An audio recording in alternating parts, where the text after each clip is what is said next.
Kim Stanley Robinson, do you think that climate fiction will change people's minds or perhaps harden them?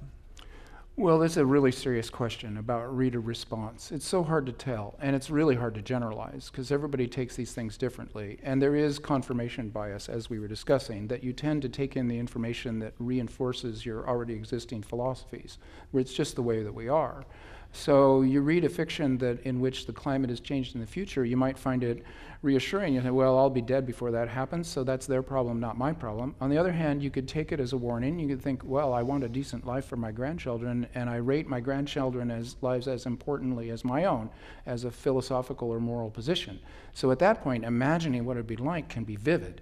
You spend time living in that world, because that's what fiction does. You are in a different world. It's telepathy, it's time travel. Reading fiction is a very powerful experience. So I believe that if it's done right, it can change one's view. You come back to reality and you have a kind of double vision. You have your normal daily vision, and then you have your science fiction vision, the future interposed on it or behind it. So you get a kind of 3D in time, and it helps to make you to make decisions about what do I do today to help the situation for my grandchildren. So the science fiction double vision, the temporal 3D, the 4D vision is really a useful tool for figuring out what to do now. It's a philosophical tool.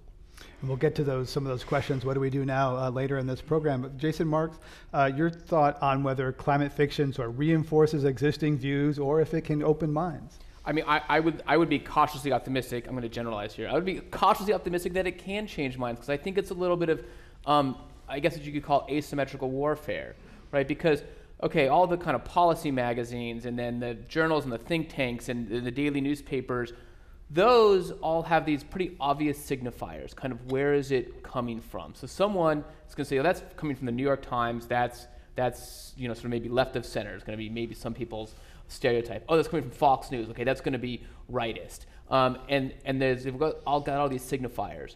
Well, a big blockbuster motion picture film, it's just popcorn, right? It's like people might not have their guard up as much. That would be my hope, right? That it might be able to come in from a side door and maybe get people to think about things differently. I mean, we know that confirmation bias works at the multiplex too, right? American Sniper is bigger in the South and in Texas and in parts of the West than it is doing in New York and California, right? People go to see the art or the entertainment that perhaps is already speaking stories to them that they want to hear.